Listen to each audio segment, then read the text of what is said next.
Okay, we started out day one having a fabulous breakfast.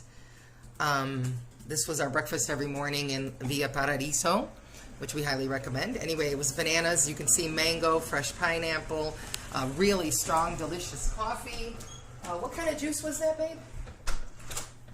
Papaya juice, mango jelly, guava, perhaps guava, and then we also got some meat and cheese and a few rolls and some scrambled eggs. So a great breakfast to get us started. Before I could even get out of the hotel, my cousin Maria Julia showed up. Mi prima, Maria Julia, came to visit. Her and I had been talking over the past couple of years through WhatsApp, and she came to meet us that morning, so I hung out with her for just a few minutes. We're going to go visit her again tomorrow and eat dinner with her, so I'll have more about her in the next day's videos. So anyhow, we had a nice visit with her, and then we got on the road. We had a taxi driver. His name was Ray, and he drove us around. Although we had rented our own car, Jaco was just so tired of driving. He didn't want to drive anymore, that instead we just rented a taxi for the days while we were there. It cost us like 50 euros.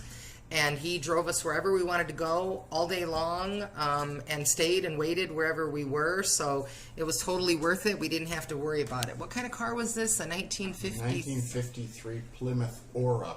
1953 Plymouth Aura. So there's Tasha and Greg in the front seat, Jaco and I in the back seat, and then our two guides, Senor Juan Carlos Quintana and Delfin. Jose Angel Delfin. Jose Angel, who was our guide for the day.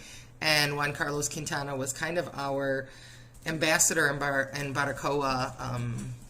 Senor Escacena, a friend of ours from Florida, Eduardo, hooked us up with Quintana, and he just really made sure we saw everything, went everywhere, took care of everything for us. He was just fantastic. And for today, he got us this fabulous guide, Delfin, to take us around.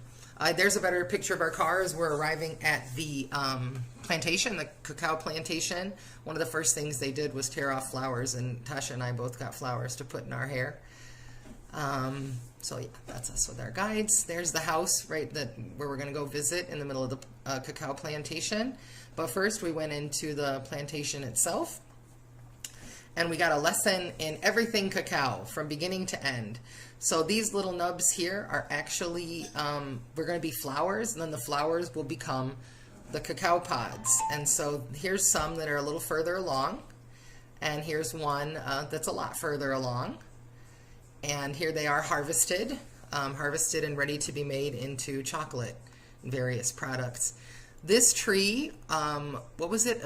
Bilimbi. Bilimbi. We believe they're bilimbis. They were like sour cucumbers that grew on these trees, and there were all kinds of trees in this particular plantation. There were star fruits, there were mangoes, coffee, cocoa, bananas, and these things that they took off the tree and let us taste them, and they tasted like sour cucumbers. They were refreshing, but they were sharp and sour. They were quite good. They were used to marinate pork. Yeah, they were really nice. So then we went in over by the house, and we got this lesson in everything chocolate and all the stages of cacao. It's a really complex process. They start out by drying the beans out, and they have to be really careful that they don't get wet at all, that it doesn't rain. They dry them out on the roof of the houses, apparently in the past. That's what they did traditionally. And then they get roasted, and then they get smashed. There's all kinds of steps that they go through to make chocolate. Here our guide Delfin is cutting it open. It looked different on the inside than I imagined or expected. And there were these are the individual beans, and they were covered in this somewhat slimy membrane, but not really bad. And we each got to taste one. Tasted different than I thought. But anyway, our guide went through all these steps on making chocolate, and it was fantastic. And this young lady who lived there in the house, she came out with this sign, "We'll sell husband for chocolate." I don't know if she was hoping that Tasha and I might be interested in doing so.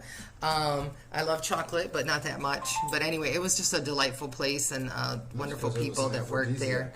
Oh, is that what it was? Yes. Yeah. Here we got, do you remember what the name of that chocolate drink was that we mixed with rum? I don't know what it was, but it was like 10 in the morning, and it was delicious. Here's La Reina de Chocolate, the Queen of Chocolate. She came out to talk to us a little more about the process in a little more detail.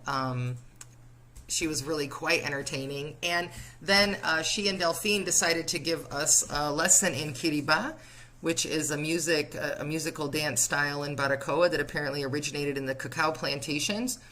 According to the story, a man was, playing his guitar, and his wife was walking around shuffling the cocoa beans with her feet to keep, so that they'll dry out evenly. And to him, it kind of looked like a dance, and so that's how the dance started. And so they gave us a lesson on how to do the dance, and they played some of the music, and it was really quite fabulous. And I mean, in this moment, I look a little serious, but actually I was quite moved and quite touched. It was just such a joyful moment with them dancing and laughing and the music going, and I was just really feeling emotional, so I'm not upset. I'm happy. And there's a picture of us with La Reina de Chocolate.